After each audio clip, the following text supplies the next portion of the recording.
રાજકોટ મહાનગરપાલિકા ફરીવાર વિવાદમાં આવી છે। રાજકોટ મહાનગરપાલિકા ઉપર ભરતીની અંદર કૌભાંડ થયું હોવાનો આક્ષેપ સફાઈ કામદાર યુનિયનના પ્રમુખ પારસ બેડિયા દ્વારા છે તે કરવામાં આવ્યો છે અને આક્ષેપમાં કહેવામાં આવ્યું છે કે 127 જેટલા જે સફાઈ કર્મચારીઓ છે તેમનું સર્ટિફિકેટ સિવિલ હોસ્પિટલ દ્વારા છે તે ફિટ આપવામાં આવ્યું હતું, જ્યારે રાજકોટ મહાનગરપાલિકાના જે આરોગ્ય કેન્દ્ર આવેલા છે ત્યાં તેને અનફિટનું સર્ટિફિકેટ આપવામાં આવ્યું હતું અને તેમના વારસદારોને છે તે નોકરી આપવામાં આવી છે।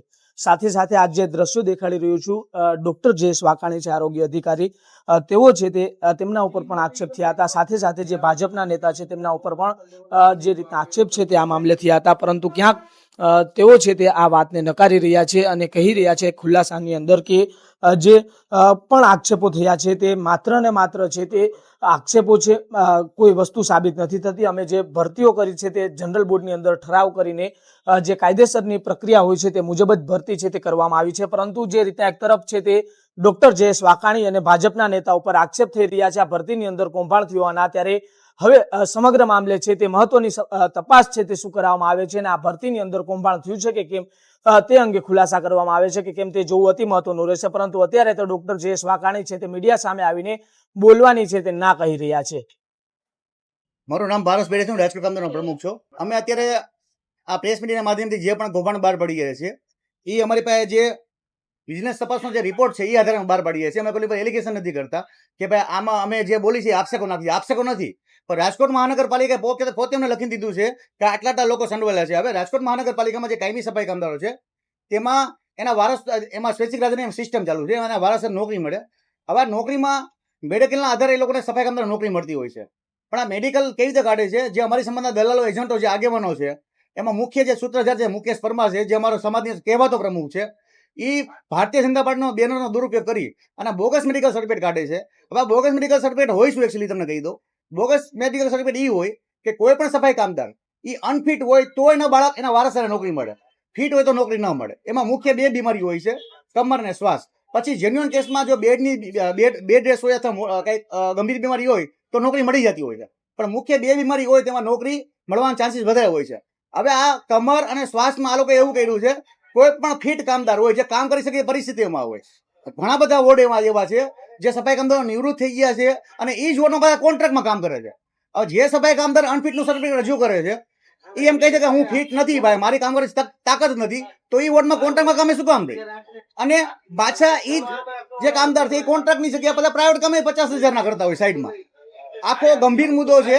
બોગસ મેડિકલમાં શું કરે છે અમારી સંબંધના આગેવાનો અત્યારે રાજકોટમાં એટલા બધા ઉપસી એવા છે, કારણ કે એને એવું છે કે અમને અમારી પાસે ભારતીય જનતા પાર્ટીનું બેકગ્રાઉન્ડ છે, અમને બચાવી લેશે ગમે એ વ્યક્તિઓ, પણ કાયદાનું જ્યારે કામ કરતો હોય ત્યારે કોઈ પક્ષની એવી તાકાત નથી કે કાયદાની સામે કોઈ પડે।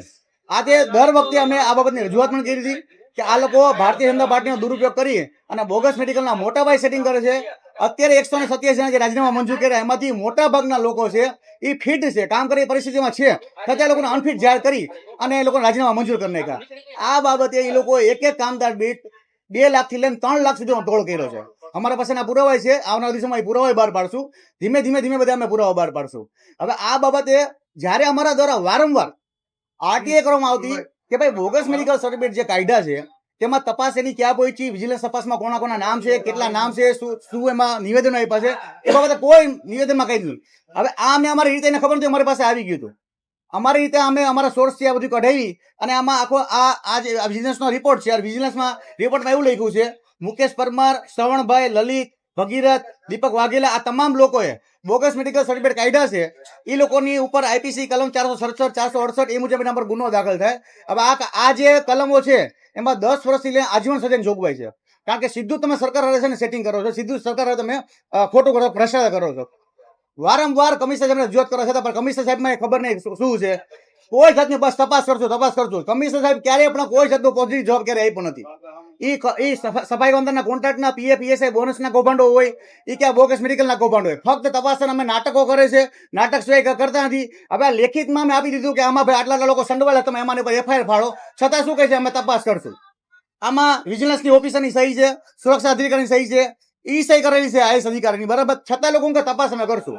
અમારી સ્પષ્ટ માંગણી છે કે આમાં જે કાયદેસર રોગના ભોગ બન્યા હોય એ સફાઈ કામદારના વારસોને નોકરી આપવામાં આવે, જે લોકો ફિટ છે એના રાજીનામા કેન્સલ કરવામાં આવે, જે લોકોએ જે પ્રાઇવેટ હોસ્પિટલના ડોક્ટર હોય આમાં મેડિકલ સર્ટિફિકેટ આપ્યું છે એ તમામ લોકોને વિનંતી કરું છું, તમામ લોકોને તમે શરત ચૂકની માફી માંગીને યાર એ જે મેડિકલ છે એ કેન્સલ કરી નાખો કે અમે આપણે મેડિકલ કેન્સલ કરી છે. આવનારા દિવસોમાં જો આ બાબતે કાયદાકીય માર્ગ પર જવું પડે, પોલીસ કેસ થાય તો તમામ જવાબદારી રહેશે. કારણ કે મોટાભાગના લોકોએ ડોક્ટરે પ્રાઇવેટમાં એવું લખી દીધું છે કે આને કમરની બીમારી છે અને શ્વાસની તકલીફ છે.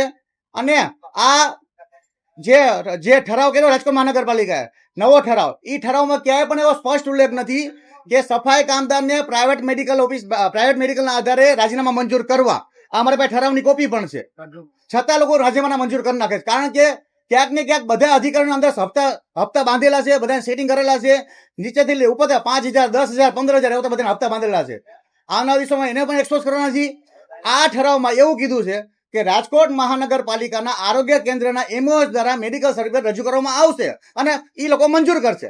હવે ઠરાવમાં કોઈ ઉલ્લેખ જ નથી કે પ્રાઇવેટ મેડિકલ સર્ટિફિકેટ આપવાનું અને એ લોકો રાજીનામા મંજૂર કરવાના. આ લોકો રાજીનામા મંજૂર કઈ રીતે કરે? દરેક આરોગ્ય કેન્દ્રે તમે તપાસ કરી લ્યો, ત્યાં નથી એક્સરેનું મશીન, ત્યાં બીજા કોઈ મશીન નથી તપાસ કરવાના. જ્યારે સિવિલ હોસ્પિટલમાં ત્યાં બધા મશીનો છે, કમરના ફોટા પાડે, એના એક્સરે કરે, એના બધા રિપોર્ટ કરે. આરોગ્ય કેન્દ્રમાં કોઈ જાતની સુવિધા નથી. ફક્ત ને ફક્ત બ્લડ ટેસ્ટ કરે છે, એનું બીપી ચેક કરે છે, એના ડાયાબિટીસ ચેક કરે છે. એના આધારે આ લોકો લખીને દઈ દે છે કે ભાઈ તમે લોકો છે ને આને ભાઈ રાજીનામા મંજૂર કરો, અને હારે એનું પ્રાઇવેટ મેડિકલ સર્ટિફિકેટ હોય. હવે આમાં સ્પષ્ટ ગંધ આવી રહી છે કે આ જે નામ આવ્યા છે એ બધાના સેટિંગ છે.